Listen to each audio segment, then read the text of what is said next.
ఇప్పుడు పాత చట్టం కింద వచ్చిన ధరణి చట్టం కింద వచ్చిన పాస్ పుస్తకాలు చెల్తాయా? మళ్ళీ ధరణి మళ్ళీ ఇప్పుడు భూభారతి చట్టం కింద మళ్ళీ అప్లై చేసుకోవాలా? ఏదో ఒక కన్ఫ్యూజన్ అయితే కొంతమంది క్రియేట్ చేసే ప్రయత్నం చేస్తున్నారు.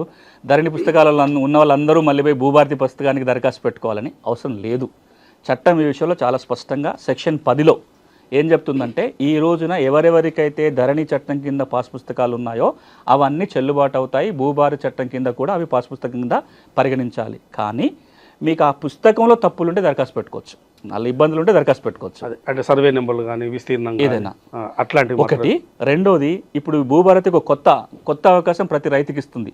ఈ రోజున ధరణి పాస్ పుస్తకాలు ఉన్న ప్రతి భూ యజమాని కూడా ఒక అమోఘమైన అవకాశం భూభారతి ఏమిస్తుందంటే, మీ పుస్తకంలో మీ భూమి పటాన్ని ప్రింట్ చేయించుకోవచ్చు.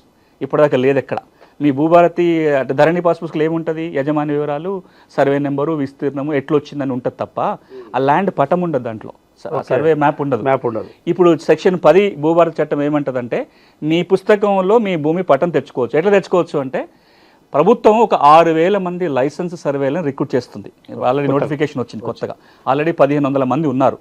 అంటే ఒక 7,500 మంది లైసెన్స్ సర్వేయర్లు రాబోయే 6 నెలల్లో అందుబాటులోకి వస్తారు. మీరు వాళ్ళకి దరఖాస్తు పెట్టుకొని ప్రీమియం ఉంటుంది, 500 రూపాయలు 1000 రూపాయల ఫీజు ఉంటుంది. అది కడితే లైసెన్స్ సర్వేయర్ వచ్చి మీ భూమి కొలుస్తాడు, ఒక పటం తయారు చేస్తాడు. ఈ పటం తీసుకొని మీరు తహసీల్దార్కి దరఖాస్తు పెట్టుకుంటే, మండల్ సర్వేయర్ తోటి వ్యాలిడేట్ చేయించుకుంటే మీ పాస్ పుస్తకంలో మీ భూమి పటం రాబోతుంది. అది ఒక అవకాశం ఇప్పుడు భూభారతి చట్టం ద్వారా వస్తుంది.